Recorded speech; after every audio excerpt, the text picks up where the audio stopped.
Allô? Oui. Bonsoir, professeur Maurice Kamto.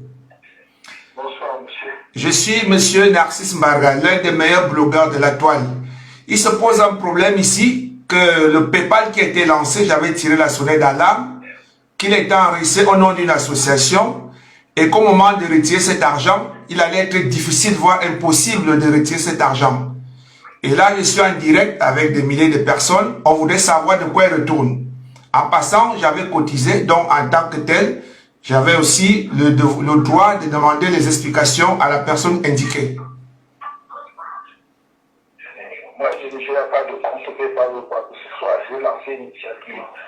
Et elle se déroule. Vous pouvez appeler le président du comité de gestion. Il vous en dira sans doute davantage. Le président du comité de gestion de l'initiative, c'est M. Christian Pendaïkouka. Et je crois que son contact est sur le site. Oui, mais au début, j'ai fait cette démarche, sauf que lorsque j'ai constaté que l'argent, les 600 000 euros ne pouvaient pas être retirés facilement, j'ai tiré la sonnette d'alarme. Sauf qu'aujourd'hui, on continue de cotiser. Je rappelle que c'est très simple. Une fois qu'on a cotisé, on peut appeler PayPal pour savoir de quoi il retournait. Et on était surpris, on est juste surpris de voir que les gens continuent de cotiser alors que l'argent aura du mal à être retiré. Et tout ça, c'est en votre nom. Voyez ça avec le président du comité de gestion, M. Marga. C'est ce que je vous dis. Lui, il pourra mieux vous expliquer. Merci. On peut même passer une heure au téléphone.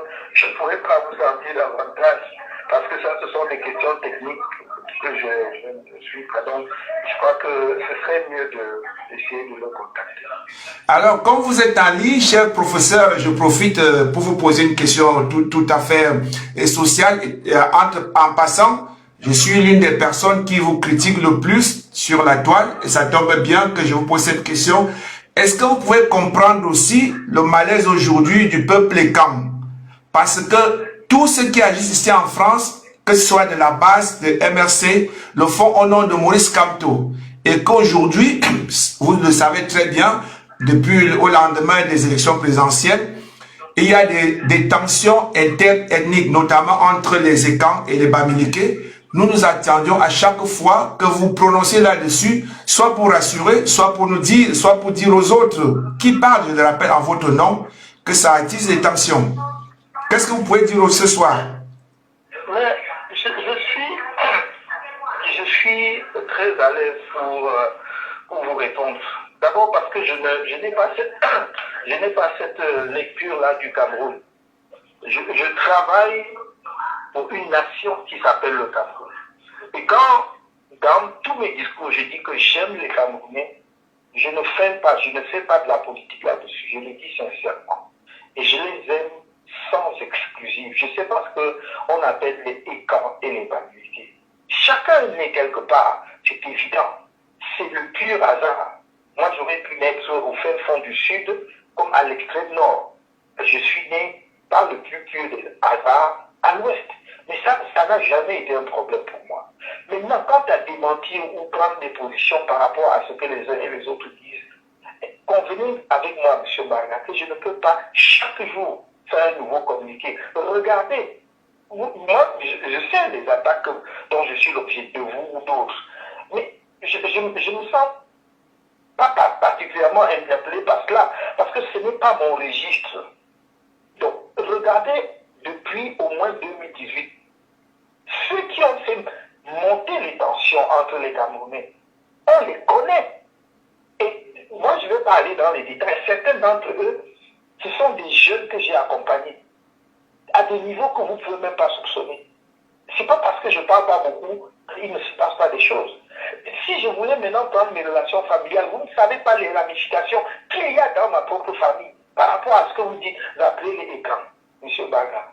Arrêtons cela, s'il vous plaît. J'ai fait des démentis. J'en ai fait même encore par mon porte-parole, je crois, il y a 2 jours, lorsque les gens se sont attaqués au ministre de la Santé. Et avant ça, j'ai fait, lorsque les gens se sont attaqués aux jeunes au Nangini et à d'autres.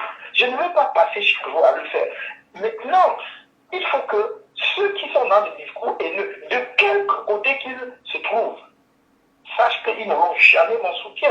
Parce que ça, ce n'est pas ma lecture du Cameroun. J'aime ce pays de manière épidermique à un point où je ne peux pas comprendre. Je n'imagine même pas qu'on puisse faire des différenciations entre les Camerounais. C'est pour ça que vous me pardonnerez de dire le clivage de machin, je ne comprends pas. Donc, de grâce, ne me demandez pas. À un moment donné, on a dit, je crois que ça devait être M. Nganam qui disait ces choses. Quand j'ai été le tout premier à aller reprendre les archives historiques, le tout premier sur qui il a tiré, c'est-à-dire qu'il m'a canardé mon débat du gouvernement jusqu'à, je ne sais pas, peut-être à l'élection présidentielle, ça ne gênait personne. Tant que c'était moi, ou bien parce qu'on se dit c'est une affaire des militaires entre eux. Et lorsque il a pris des positions, lorsqu'il a tenu des propos inacceptables, j'ai dit très clairement que je ne pouvais pas, j'ai regardé une émission que j'ai faite à Vox Africa, que je ne pouvais pas du tout accepter, c'était quelque chose d'intolérable contre ce genre de propos. Vous voulez que je fasse quoi, monsieur Barga? Je crois que essayons de travailler à construire notre pays. La vérité, vous la connaissez. C'est une poignée de Camerounais qui sont dans des calculs de pouvoir, qui manipulent les catégories ethniques, soit pour le conserver, soit pour le conquérir. Moi, je ne suis pas sur ce registre-là. Et je termine en disant, j'ai dit et je le répète, ce n'est pas dans la division des Camerounais, ce n'est pas dans le sang des Camerounais que j'accéderai au pouvoir. Et je n'ai pas conçu ma vie comme ayant pour finalité ultime l'accession au pouvoir. Ce que je veux, c'est que notre pays change en mieux dans l'intérêt de tout le monde. Je dis bien de tout le monde, y compris ceux qui sont en charge des affaires du pays aujourd'hui. Voilà. Et pardon, je vais vous libérer bientôt. Une dernière question. Nous avons vu quand même des gens qui ont une fois de plus saccagé l'ambassade au nom du professeur Maurice Kamto. Ça s'est passé il y a 3 jours en Allemagne. Moi, je n'en sais comment au nom de quel Maurice Kamto. Je ne sais pas. Moi, cette histoire, c'est même hier ou bien ce matin qu'on m'en parlait. Je ne suis pas ça. Qu'on interpelle ces gens. Ah, écoutez, arrêtons de... Moi, j'ai marché. On m'a jeté en prison 9 mois. Oui. Personne n'est venu aller en prison pour moi. Donc, si les gens ont posé des actes de principe, qu'on les appréhende, qu'on les juge, et tout. Pourquoi est-ce que vous voulez dévier une responsabilité individuelle? Je crois que chacun assume ses actes. Pourquoi vous voulez me faire assumer ça? Ah non, moi je ne vous fais pas assumer, cher professeur, je vous rappelais juste que ces gens agissent et scandent votre nom et c'est ça qui crée le malaise aujourd'hui en quelque sorte. Croyez-vous que je peux interdire, je peux même supposer même que je veux le faire, je peux interdire aux Camerounais de clamer mon nom? C'est un peu comme quelqu'un m'a dit un jour, on a vu votre photo et tout. J'ai dit que non. Moi, quand j'étais jeune, j'avais la photo, le poster de Cheikh Anta Diop, ou même de Chideba dans ma chambre d'étudiant. Qu'est-ce que ça veut dire? Non, moi je crois qu'il faut que nous nous concentrions sur ce qui est l'essentiel. L'essentiel pour moi aujourd'hui, c'est de maintenir nos populations unies, que l'on ne les divise pas artificiellement, parce que nous avons un défi commun. Croyez-moi, je ne vous enseigne que vous êtes à l'étranger. Le défi qui est devant nous ne viendra pas pour ce qu'on appelle les petits, les basses, non, c'est un défi national. Si nous ne nous organisons pas comme nation unie pour relever ces défis, on va tous dépérir. Donc ce n'est pas la peine. Moi, je ne perds pas mon temps dans ce genre de querelles. Honnêtement, pour ceux qui me connaissent un peu, et ils sont nombreux ceux qui me connaissent, je ne réponds pas. C'est parce que vous m'avez appelé, je prends le temps de vous le dire. Mais je n'ai pas l'habitude de parler, je laisse les gens faire. Parce que j'ai un parcours qui est traçable et que chacun peut... Regardez, M. Maga, depuis 3 ans, qu'est-ce qu'on n'a pas dit de moi? Mais personne ne vous a jamais produit ni un propos, ni un écrit, ni un acte que j'ai posé qui pouvait être ambigu sur la manière dont je perçois les Camerounais. On parle de quoi? On va passer le temps à imaginer des choses pour que je passe le temps à me défendre. Non. Ce sont ceux qui précisément se livrent à ce jeu tous les jours, qui essayent justement de jeter le pauvre sur les autres. Moi, je ne marcherai pas là-dedans. D'accord. Une petite note d'humour pour sortir de cet entretien. Moi, j'étais votre étudiant en 98, dont j'ai matriculé 95. C'était un soir, vous étiez alors doyen. Nostalgique cette époque? Est-ce que vous avez la nostalgie cette époque où vous étiez doyen avant de vous engager dans la politique? Non, moi je crois que il ne faut jamais se laisser Ah, je vois que vous appelez ça entretien, c'est pas un moi je sais pas si... Bon, une causerie, voilà. Oui, parce que je sais pas si vous enregistrez, mais je vous ai parlé comme...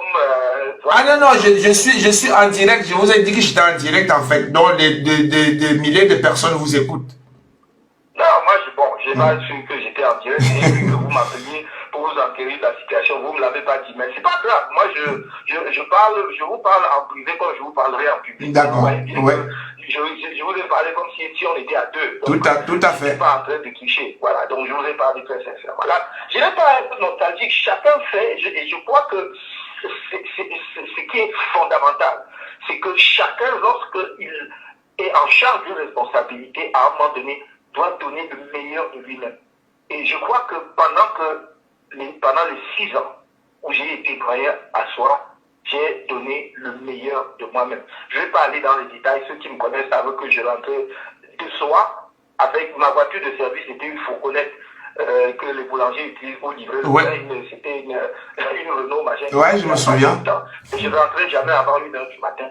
J'ai fait ce que j'ai pu avec, évidemment, les collègues, les enseignants, j'ai redonné confiance et nous avons hissé à nouveau la faculté au niveau où il était et qui avait fait le rayonnement de cette faculté en Afrique et sa réputation à l'extérieur. Et je crois que nous avons fait du mieux que nous pouvions. Maintenant, est-ce qu'il faut être nostalgique de ça? Non, la vie continue. Et je crois que nous avons d'autres défis devant nous. Il faut relever cela. Merci, monsieur le doyen. Merci, monsieur le professeur Maurice Kamto, d'avoir répondu.